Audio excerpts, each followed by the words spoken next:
I am the Tofu Golem. Please enjoy the video. You start by powering the headset off and disconnecting everything. This prevents shorts and preserves firmware. Next, place the headset on a soft mat and remove the foam faceplate. Use a spudger to pry gently, because clips are fragile. Once done, remove the indicated torque screws methodically, keeping each screw grouped and photographed so you know where they go later. You do this now so the internal components remain organized, and so the cable route will be easy to follow when you access the connector. You will now remove shielding and locate the tiny board where the cable mates. This is critical because misalignment causes video/audio loss. Carefully lift the connector's locking clip, use a fingernail or spudger, and slide the old cable straight out.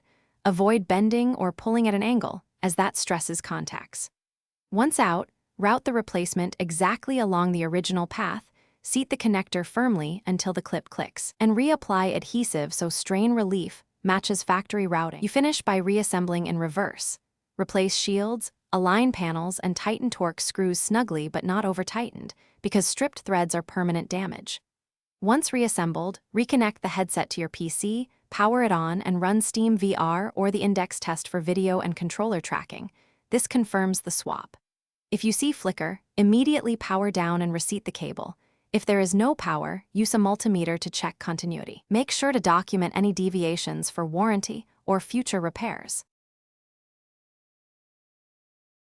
Thanks for watching. Consider subscribing if we helped you today.